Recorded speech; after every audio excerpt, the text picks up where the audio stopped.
আলহামদুলিল্লাহ রাব্বিল আলামিন। দিন শিক্ষার গুরুত্ব ওর ফজিলত সম্বন্ধে আজকে হাদিস অধ্যয়ন করা হবে ইনশাআল্লাহ তাআলা। মানব জীবনে জ্ঞান অর্জনের প্রয়োজনীয়তা কতটুকু তার গুরুত্ব আরোপ করা হবে ইনশাআল্লাহ এই হাদিসের উপরে। হযরত আব্দুল্লাহ ইবনে মাসউদ রাদিয়াল্লাহু থেকে বর্ণিত, রাসূল সাল্লাল্লাহু আলাইহি ওয়াসাল্লাম বলেছেন, দুই ব্যক্তি সম্পর্কে প্রতিযোগিতা করা, পোষণ করা নাজায়েজ নয়। মানে দুই ব্যক্তির ব্যাপারে প্রতিযোগিতা করা বা তাদের প্রতি হিংসা করা এটা নাজায়েজ কিছু না, কিন্তু ইসলামে হিংসা টোটালি নিষিদ্ধ করা হয়েছে, হারাম বলা হয়েছে। কিন্তু দুই ব্যাপারে এটা নিষেধ করা হয়েছে, এটাকে উৎসাহিত দেওয়া হয়েছে।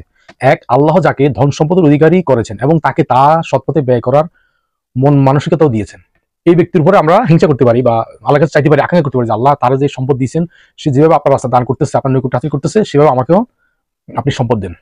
কিন্তু এভাবে একটা চালাকি আছে, অনেকে চালাকি করে যে আল্লাহ আপনি যদি আমি একটা কিচ্ছা শুনে আপনাদেরকে, আল্লাহ আপনি আমার 10 লক্ষ টাকা দেন, আমি 5 লক্ষ টাকা আপনার এই রাস্তা দিয়ে দিব, আর 5 লক্ষ টাকা আমার জন্য রাখবো। যদি আপনার বিশ্বাস না হয় তাহলে আপনি 5 লক্ষ টাকা আমার দেন, আপনি 5 লক্ষ টাকা রেখে দেন। তো এই চালাকি করলে কিন্তু আল্লাহ সুবহানাহু ওয়া তাআলা আপনাকে সম্পদশালী করবেন না বা দিবেন না। কেন দিবেন না? আল্লাহ তো জানে। আল্লাহ কিন্তু কি চায় যে আগে তোমার কি আছে ওটা তুমি দিয়ে দাও। মানে তোমার কাছে 5 টাকা আছে ওটা দিয়ে দাও, বা 5 টাকা আর টাকা দিয়ে দাও আমার রাস্তায়। আমি তোমাকে দিব কি দিব কিনা সেটা তোমার সাথে আমি চুক্তিবদ্ধ না। তোমাকে দিলে তুমি আমার রাস্তা দান করবা, না দিলে দান করবা না। আর এই জন্য না করলে আমি তোমার কাছে কপিয়ত চাইবো না। তবে আমার কাছে যেটা আছে আমি সেটাকে দান করলে তখন আল্লাহ সুবহানাহু ওয়া তাআলা আমাকে সাহায্য করা হবে। আর দ্বিতীয়ত, যাকে আল্লাহ ইলমি জ্ঞান দান করেছেন সে এই জ্ঞানের সাহায্যে, কিছু লোকের আল্লাহ সুবহানাহু ওয়া তাআলা জ্ঞান দান করেছেন আর এই জ্ঞানের সাহায্যে সিদ্ধান্ত গ্রহণ করে, মানে সিদ্ধান্ত গ্রহণ করে এবং তা অন্যদেরকেও শিক্ষা দেয়, এবং সে এটার উপরে সিদ্ধান্ত গ্রহণ করে এবং অন্যকেও শিক্ষা দেয়। আর এই হাদিসের মর্মার্থ হয় পড়ার মাধ্যমে জ্ঞান অর্জন হয়। জ্ঞান অর্জন হলেই সত্যকে জানা যায় ও মানা যায় এবং মানুষ পথ প্রদর্শন করা যায়।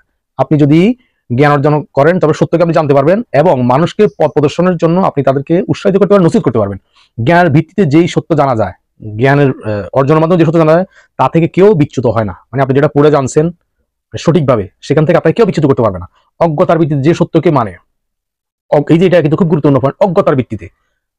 মানে আমি আমার আমার আমার পিসা বলছে, আমার আলেম বলছে, আমার হুজুর কইছে, আমার কেবলাই কইছে, আমার সহিয়াকিদের হযরত কইছে, এগুলা চলবে না। টোটাল এগুলো আমাকে ছুড়ে ফেলতে হবে। আবার এরকম ফেলা দরকার না যে উনি বলছে আমি এটা শুনবো, আমি এটা কোরআন হাদিস থেকে ঘেটে দেখবো আসলে এটা কতটুকু সত্য। হযরত আপনার এই বয়ানটা কোথায় আছে, এই হাদিসটা কোথায় আছে, আমি সেটা দেখবো, তখন আমি সত্যতা যাচাই করবো ইনশাআল্লাহ তাআলা। আর যখন অজ্ঞতার ভিত্তিতে মানুষ করে, তখন সে এটা কিন্তু বেশিক্ষণ টিকতে পারে না। এই জন্য সুষ্ঠু জ্ঞানের প্রয়োজন। আর জ্ঞানের অন্যতম মাধ্যম হচ্ছে আপনাকে পড়তে হবে যে অমুকের অন্ধবিশ্বাস করা যাবে না, ভুলেও যাবে না, আপনাকে পড়তে হবে। হ্যাঁ, এটা শুনতে হবে, আবার পড়েও অন্যদের থেকে সহজে নিতে হবে, তাদের কাছে দোয়া নিতে হবে, তাদের সোহবতে থাকতে হবে। তারা এই হাদিসটা কিভাবে ব্যাখ্যা করছে, তারা কোন আয়াতটা কিভাবে ব্যাখ্যা করছেন, ওই তাদের পথে হাঁটতে হবে। আর হাদিসে হাসাদ যে শব্দটা ব্যবহার করা হয়েছে, শব্দটির অর্থ কারো প্রতি প্রতিহিংসা নয়, মানে তার সম্পদ বেশি হয়ে গেছে তাকে আমি হিংসা, এটা না, প্রতিহিংসা নয়, বরং সক্ষমতা অর্জন করা, আকাঙ্ক্ষা পোষণ করা। এখানে শব্দটির তাৎপর্য অর্থ তাই একে প্রতিযোগিতা বলা যেতে পারে। এই ব্যাপারে আমি প্রতিযোগিতা করবো ইনশাআল্লাহ তাআলা। আল্লাহ সুবহানাহু ওয়া তাআলা আমাদেরকে পরিপূর্ণ জ্ঞান অর্জন করার এবং সেই জ্ঞান অনুযায়ী আমল করার এবং এই আমল করে আবার অন্যকে এটার উপর নসিহত করার আল্লাহ পাক আমাদেরকে সেই যোগ্যতা দেন। আল্লাহ যেন আমাদের কিভাবে কবুল করে নেন। আর যদি আপনি জ্ঞান অর্জন করেন কিন্তু জ্ঞান বিতরণ না করেন, তাহলে আপনার শিকার আগ্রহটা ফায়দা হবে না এবং আপনার দ্বারা আপনি নিজেও ফায়দাবান হবেন না এবং যারা আছে তারাও ফায়দাবান হবেন। তাহলে এই জ্ঞান অর্জন আপনি কোনো কাজে আসলো না। আল্লাহ সুবহানাহু ওয়া তাআলা আমাদেরকে এই হাদিসের উপর যে কথাগুলো বলেছে আমল করার তৌফিক দান করুক। আমার তৌফিক ইল্লা বিল্লাহ। আসসালামু আলাইকুম ওয়া রাহমাতুল্লাহ।